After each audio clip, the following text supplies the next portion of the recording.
I grew up in southern Tasmania, an area called the Channel, which is a really beautiful semi-rural area.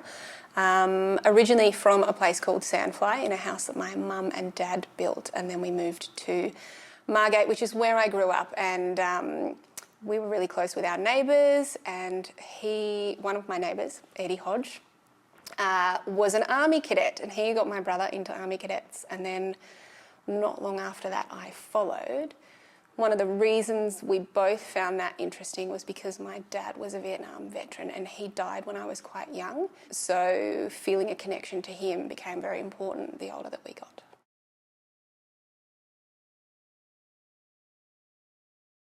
Army cadets is a funny thing to talk about as a grown-up, especially having been in the regular army. It's kind of joked about when you're in the army because a lot of army cadets join the army thinking they know everything about the real world, and obviously it's a children's group when you're a cadet, and when you're in the army it's, you know, adults and real weapons and things. But army cadets for me was a really good stepping stone into the army. We got to wear the uniform and we got to go out and get muddy and learn about general structures of how the army worked, and I found for me that was an environment that I thrived in. I really liked the leadership opportunities. I loved the structure. People find it funny that I like being told what to do, but really it's just knowing how to operate in a framework that really worked for me. And when I was an army cadet, I was lucky enough to go basically do work experience with the regular army, found that it was similar enough that it was a career that I wanted to pursue, and basically took steps from there to go and do officer training. I think you can join army cadets from the age of about 12 or 13.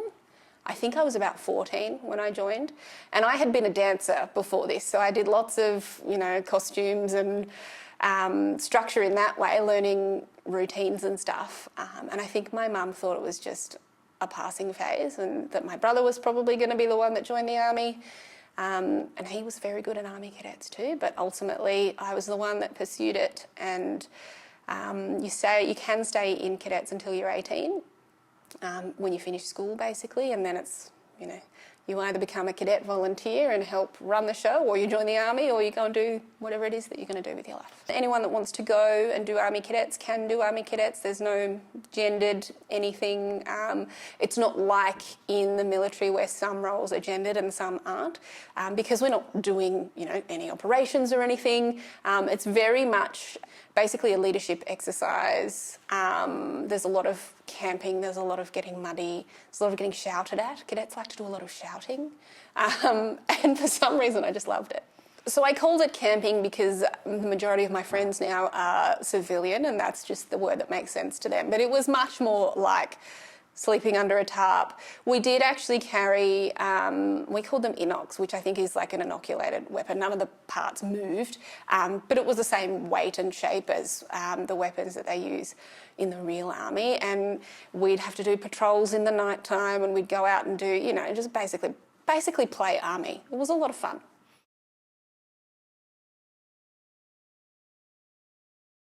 I grew up always knowing about my dad. I knew that he was a Vietnam veteran.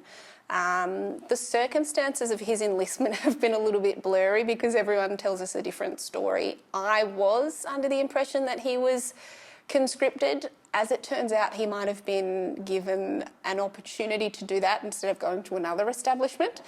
But he's not here to confirm or deny that.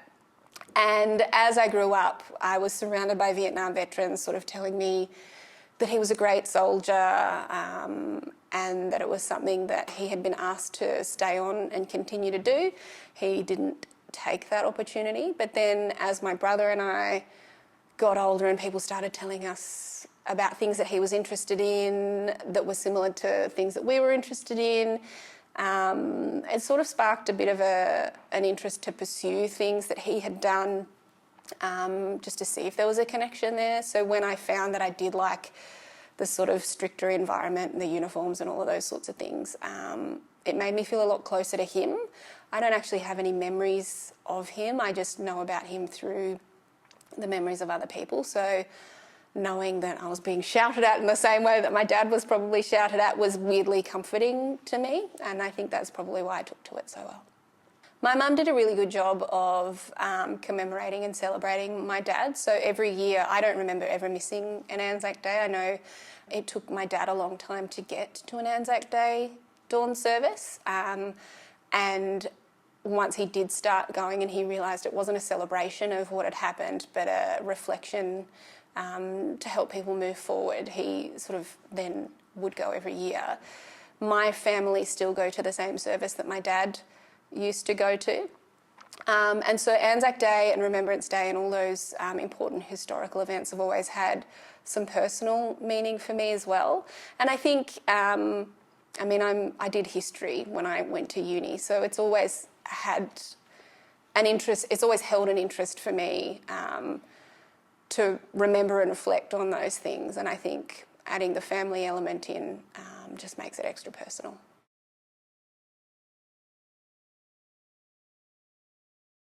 The process for joining the Army is convoluted. So the position that I wanted to apply for is one of the hardest positions to get into.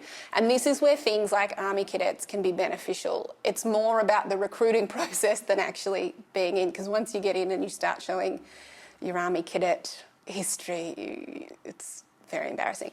But basically, for the career stream that I wanted, you had to get good grades, you had to have a certain amount of particular subjects to get in, and you had to have demonstrated leadership skills as well. So I started applying for the Army at the beginning of year 11.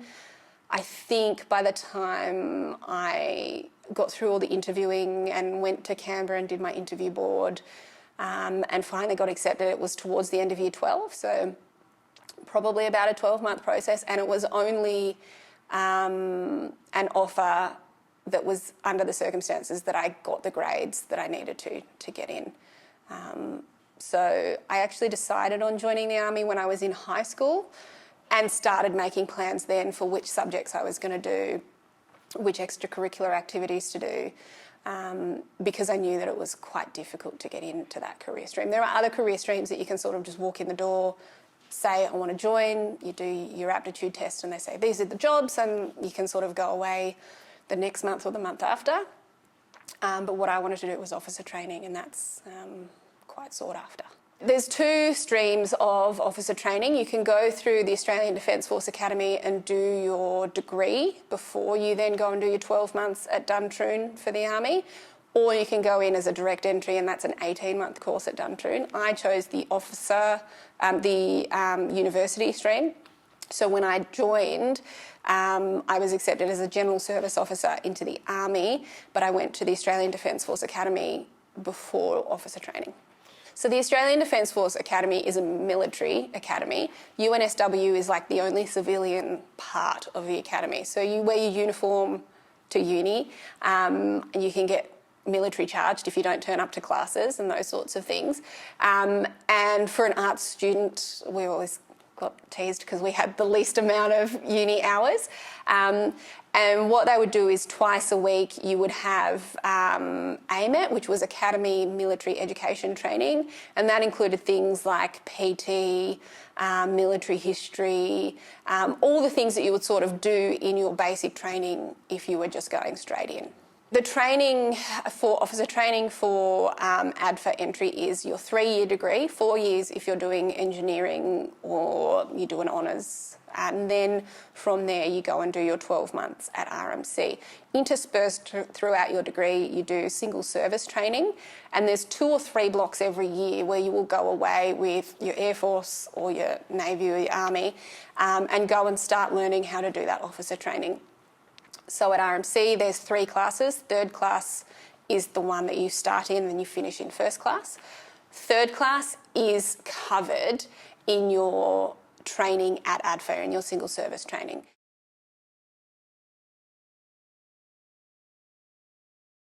My first year in the Army, I was 18 when I joined. And after we do our first 6 weeks of training, which is that really intensive institutionalisation where you learn how to stand and learn how to speak and learn who you're allowed to speak to and who to salute and all of those sorts of things. Towards the end of that, the older cadets from second year and third year come round and try and recruit you for their sporting teams. I, being from Tasmania, wasn't really aware of what rugby was, rugby union. I was like, oh, that'll do, I'll sign up for that. I was the sort of person that would put their hand up for anything. And was, fine with it, wasn't excited, wasn't not excited, it was just something to do. Turn up to training, realise that it's pretty intense kind of sport, and then in the March, so joined in January, in the March of that year, busted my shoulder up pretty good in a training session. Actually did it in the last training session before our very first game. So I dislocated my shoulder. I didn't know that at the time. Unfortunately for me, one of the lectures that we'd had very early on in our initial training was don't go to the medic unless you're actually injured. If you're malingering, you'll get in trouble. If you're just experiencing discomfort, you're going to get in trouble. So I spent 4 days with my shoulder dislocated before I went to the hospital, and I got there and they were like, what have you done? And that was, unfortunately, pretty well the beginning of the end for my army career, and I was only 3 months in. When I first got injured, I didn't really know how badly I'd done it. So I felt like I kept all the balls in the air fairly well. I missed out on a few things. I missed one of the single service training components from the first year because I was getting surgery. And I did a lot of standing on the side watching PT, because in the army, when you go to PT, you line up, all the healthy people line up in one spot, all the sick, lame and injured line up in another spot. And for the first 12 months, that was, it wasn't great, but it was okay because I thought I was going to get better. Unfortunately, by the beginning of my second year, it became clear that I needed another shoulder reconstruction. I was still standing on the side. I was still missing out on the training that I wanted to do to sort of continue my career. And that's when it really started to become a struggle. I was really lucky in that somehow I managed to keep my grades good enough to get through. But I was experiencing chronic pain at this point, anxiety, depression from missing out on stuff. Unfortunately, I was also experiencing quite a bit of bullying, because once you're out of your sling, you can't see what the injury is. And sometimes my shoulder can do some things and sometimes it can't. And so unfortunately, in the environment that I was in, people started to think that I was making it up or that it wasn't as bad as what it was. So there were people second-guessing me, which then made me second-guess myself, and it just became a really difficult environment to be in.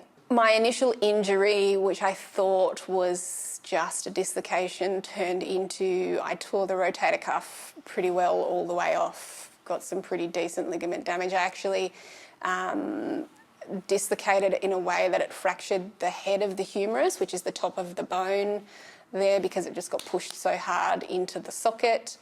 And shoulder injuries are notoriously difficult to heal. It's a really shallow joint, and once the cartilage has been damaged, it's very difficult to get full range of motion and full strength and stability back. Unfortunately for me, I'm also hypermobile, so it just meant that things were not going to turn out very well. I ended up having 3 shoulder reconstructions, and by the time I was 24, I think, I was told that I would need a full shoulder replacement. The incident that caused my shoulder to dislocate was just a very basic rugby tackle, probably a combination of me not being very experienced in rugby, not being strong enough, and also being hypermobile. It just came out, went in forwards, came out the back.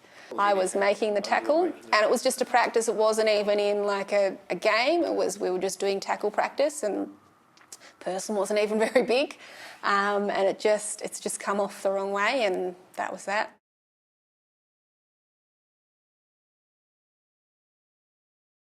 I found out I was being medically discharged when I was away on leave. I got a call from my boss, who had received the paperwork, and He told me that I'd been put up for medical discharge and that there was a way to respond to that if I wanted to stay in, but that my chances weren't great because I was being discharged for a physical impairment. And I was on the street in the middle of Cairns and I just sort of collapsed to the ground and started crying, which is an element of naivety because I probably should have seen that coming. I knew at that point that my shoulder wasn't going to get better and that the army was a very physical job. But I wasn't ready to hear that. So at this point, I then have to go back to work where a job was invented for me because I was supposed to go across the road and go to Duntroon and do my 12 months of officer training. I couldn't do that physically, so a job was invented for me, which made it feel very meaningless. And the reason they had to do that is because they weren't allowed to medically discharge me until they had rehabilitated me to a reasonable extent. So I had to get another surgery and go through the rehab from that before they could medically discharge me. That 6 months of rehab and job was absolute hell. I was extremely depressed, very anxious, sort of drinking my sorrows away, just getting myself in situations that I shouldn't, that I wouldn't normally be in. I was so stressed to the point that I actually started hallucinating, and I didn't realise, obviously, a hallucination, you don't understand that it's hallucination, until I said to somebody, like, oh, there was a possum in my room last night, and they were like, what are you talking about? And, I was seeing snakes in Canberra in the middle of winter and just my brain was just not keeping up with what was going on. I medically discharged in the July of 2012 and went to live with my mum in far north Queensland, where I was still in denial about how unwell I was and how unhappy I was. And so I basically was treading water for 6 months until I came home to Tasmania on a holiday and just had a complete breakdown.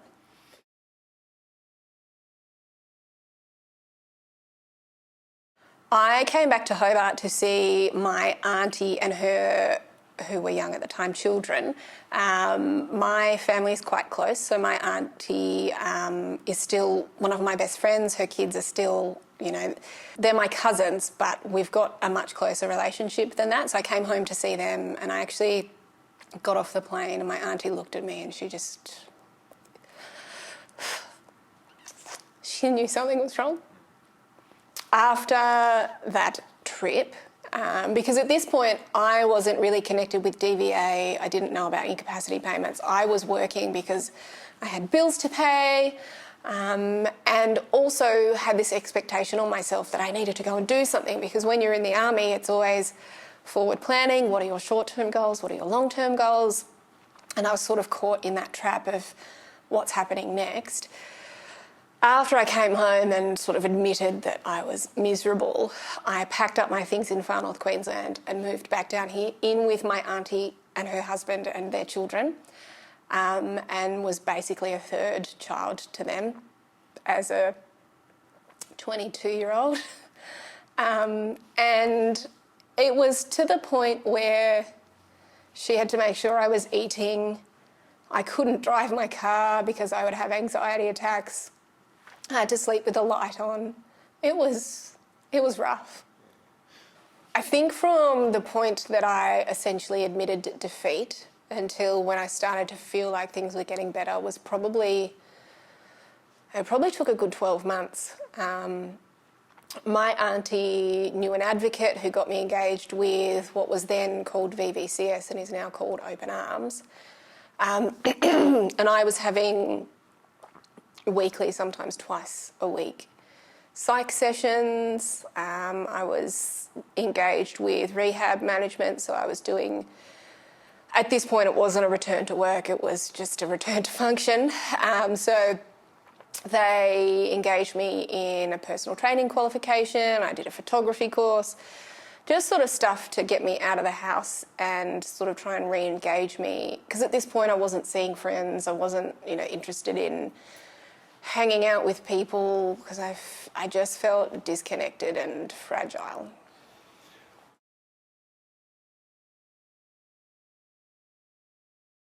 I found out about the Invictus Games when I was on an activity with Mates for Mates. So without going into that story, I engaged with Mates for Mates after a lot of encouragement and a lot of excuses not to go in, and I went on this Tassie adventure trip and met a person that had competed the year before, and she sort of said, it'd be really good for you, I think you're ready for it. And I was like, I'm not very good at sport, and remember what happened last time. And she spoke to me about it over the week that we were sort of doing this Tassie adventure trip, and she really reiterated the fact that it wasn't competitive in the way that, say, the Olympics is. You compete against yourself and you compete against others, but it's not about winning. You don't have to be the best at the sport. You don't have to even be good at it to get picked for the team. It's really a rehab exercise. And so I thought, actually, that does sound pretty cool. I was doing exercise physiology at the time. I knew what a rowing machine was. And I was like, okay, I'll just give it a go. And that came with its own challenges because the previous years had been fairly well slapped together. You can do archery, you can do this, we'll all meet here and we'll go overseas. But this year was being taken a bit more seriously, and the camps were in Canberra, and I hadn't been back to Canberra since I left the army. So it was a different type of exposure therapy, and it certainly isn't something that I would have signed up for had I known at the beginning that it was going to be in Canberra. Actually, some of the training was at ADFA as well, which was very stressful and ultimately probably very good for me, but definitely would have been a barrier had I have known about it before I signed up. To compete in the Invictus Games, you need to be sick, injured or ill as a result of your service. You can still be serving. There's plenty of full-time and part-time military competitors as well.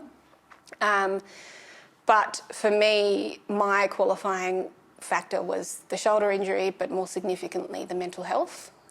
And that is, for me, the thing that benefited the most from doing the Invictus Games was my mental health. So the Invictus Games is set up in a way similar to the Paralympics. It's an adaptive sports program. So if you've got a lower leg injury, you go into a category with other people with lower leg injuries. I did also stupidly choose powerlifting as one of my events. Now, the powerlifting event at the Invictus Games is just a bench press. And for someone with a dud shoulder, that's a silly thing to do. The reason it worked for me is because I wasn't trying to be the person that lifted the most weights. The powerlifting event for me actually was my first event, and it was after I'd had a panic attack the day before on live international television. And at this point I didn't know if I was going to be able to walk out and compete because of what had happened the day before. So it was really great for me to do the powerlifting. I think I lifted less than everybody else by about 40 kilos, but it was just getting past that mental barrier. And for me, that's what the Invictus Games is about. It's about rehabilitation and doing something that you didn't expect that you could do, whether that's physical or mental.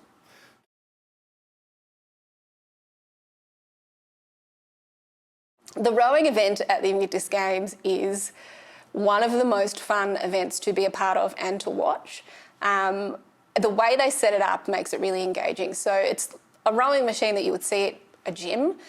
So normally if you're watching someone on that, it'd be very boring. But what they do is they connect them all to a computer, and on a big screen, they have little boats and with the names next to them, so you can see who's in front and who's behind and how close you are and who's going to win. They have a projected winner as well. And so the room is just absolute pandemonium. The tickets sell out, and there's two events. There's a 1 minute row and a 4 minute row.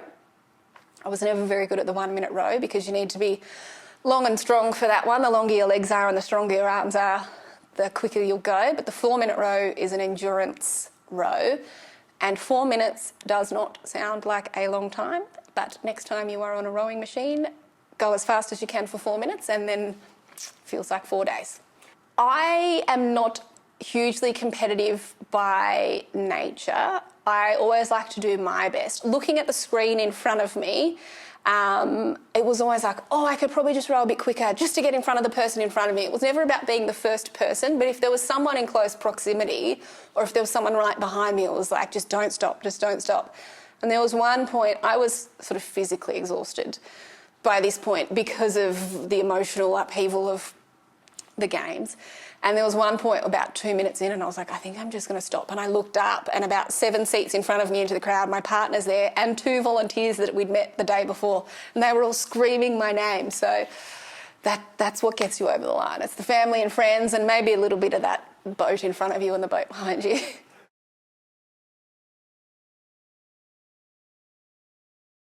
We went to Canada for the Invictus Games in 2017. It was in Toronto. We had all travelled over as a team. Everyone was really excited and I was feeling really good at this point because I felt like all the difficult stuff was over. The Canberra stuff and the ADFA stuff was really challenging for me and I wasn't going over to win medals. I was going over to just be a part of it and be engaged in the community. And we all start getting ready for the opening ceremony. We all travel there on a bus and we're backstage. And at the opening ceremony, all the countries walk out in alphabetical order. Australia's pretty close to the front when it's alphabetised. And we're backstage and I start having a massive panic attack. Haven't had a panic attack in a long time, but it just sort of hits me. I get that imposter syndrome, feel like everyone else deserves to be there more than me. What am I doing here? You know, and just get really, really overwhelmed. They were great backstage. I mean, they had therapy dogs everywhere. They had all the right support people. One of my coaches was there with me and sort of said, you don't have to walk out. We can take, you know, there's quiet rooms and stuff. And I was just like in this, like, I don't want to do this and I don't want to walk out. But at the same time, this is the one opportunity I'm going to get to do this. I'm wearing Australian colours, which is, you know, I was really excited to be able to represent my country and do something for my country again. And it just got the better of me. But I made the decision, I said, this is the one time I'm going to get to do this. So I decided to walk out mid-panic attack. And the camera crews decide that they love that image. I'm walking out, hyperventilating, tears streaming down my face. I think it probably comes across as though I'm like overwhelmed with pride, which again, like maybe a little bit, but I was definitely just freaking out. And walk out, go and sit down, and I'm still having a panic attack. Some people panic attacks only go for a few minutes. Mine tend to go for ages. All of the family and friends are sitting just out of reach. They're not supposed to come down on the floor. My coach actually swapped spots with my partner and let him come and sit next to me, which was amazing. I think he was one of the only non-carers to be able to come and sit on the floor. And he said to me, did you know Prince Harry's here? And there's this hilarious picture of me, swollen, blotchy-eyed, turned around with my face wide going, because my partner's pointing that Prince Harry's finally in the room. I was really excited. And I didn't really know at this point how big that moment was going to be. I was getting messages in my pocket. My friends were saying, are you okay? Because they had seen that I was crying on TV. Well, the next day was my first event. And I turn up to the event and my partner tells it as though Prince Harry turns up, looks around, sees me and makes a beeline for me. I'm going to roll with that because it makes me feel good. And he came over, tapped me on the shoulder, shook my hand and asked me if I was okay. He said, are you okay? Were they tears of pride or were you panicking? And I said, it was a panic attack. And he said to me, I had to look away because you were starting to set me off. And, you know, the royal family are quite stoic, and the fact that he'd sort of alluded to the fact that I had made him a bit emotional just became wild news. So I went from that moment, meeting Prince Harry, going, oh, this is amazing, to walking out and basically every journalist in the street stopping me to ask me about my interaction with Prince Harry. Journalists were calling my hotel room to interview me about it. I was getting stopped by people in the street to get pictures with me. People were taking pictures from across the road because this image of my face had been banned around with the headline, "The Tasmanian that nearly brought Prince Harry to tears." It wasn't broadcast what he had said to me, but I was sort of so in the moment that when someone asked me what he'd said, I just repeated it. And in hindsight, I've actually thought, I probably shouldn't have made that public, but it was just, I wasn't thinking, and that's how it went.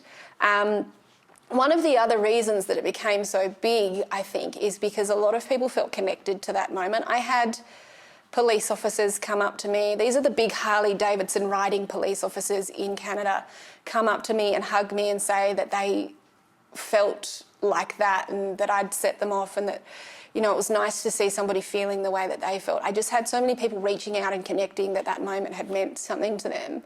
So a moment that had been very stressful and overwhelming, and I felt quite embarrassed by it, actually became quite beautiful. It became really nice to be able to connect with people and know that I had lessened somebody's isolation, and them reaching out to me also made me feel the same. So it was actually really nice in the end.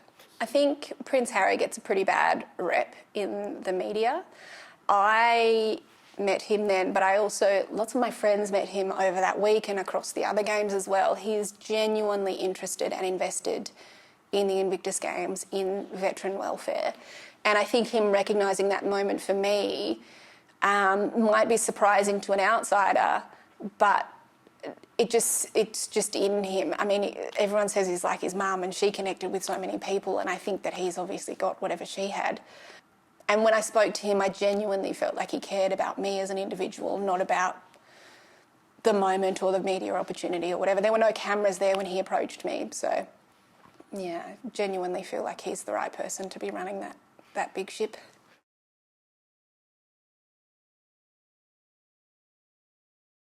After I finished Invictus 2017, people kept asking me, am I going to compete again? And I felt like I had gotten what I needed rehab-wise from the Games.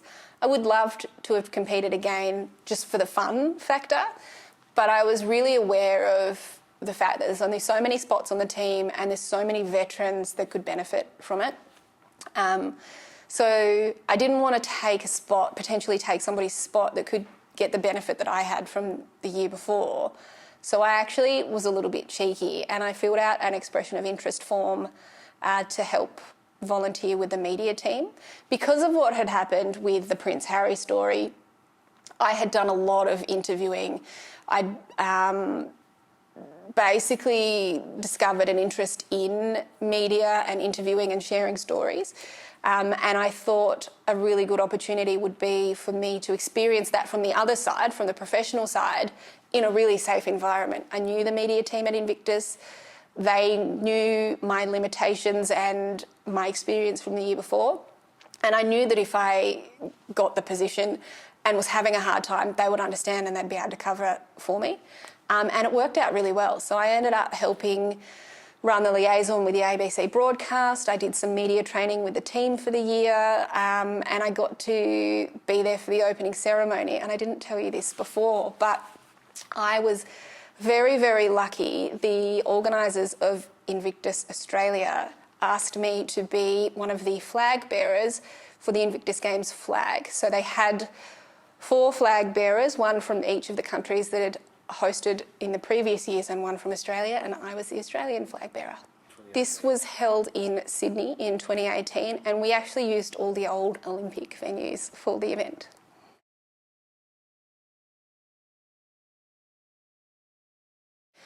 After Invictus 2018, I was actually pregnant for the Games. I think I was the size of a whale for the whole Games. It was very hot and, pregnant ladies don't like the heat.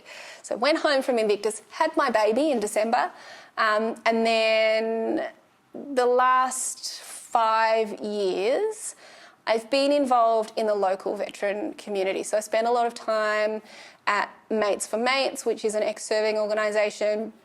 I liaise regularly with the RSL. I'm on a sub-branch committee as well. And I like to just stay aware of what's going on. I tend to put my name forward if people are doing things talking about veteran mental health, because that's something that's obviously pretty close to home for me.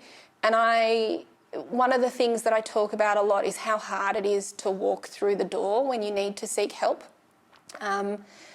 I mentioned earlier that I had a lot of bullying when I was in the army. So when I got out of the army, I convinced myself that everyone from the military was a monster, because it made it easier for me to cope with the loss of my career. And so walking through the door at an ex-serving organisation sounded like a nightmare. I didn't want to be around the people that had made me miserable when I was in. As it turns out, the majority of that stuff was exacerbated by my mental health. And if not true, it was just a construct of the time and the environment that I was in.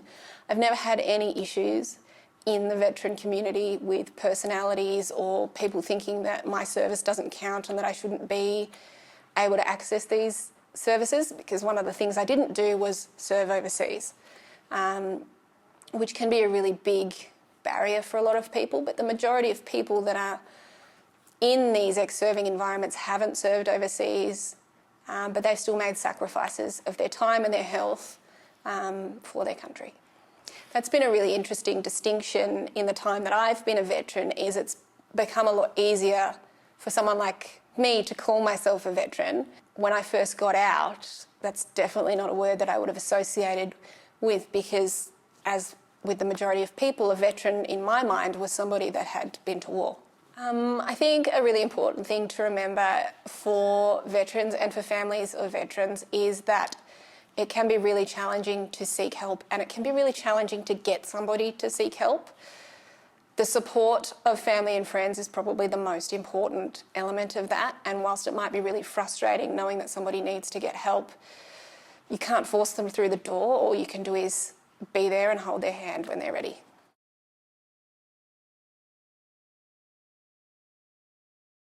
I never missed an Anzac Day or a Remembrance Day, and the reason for me is that I always go to remember my dad. It's always been about my dad for me.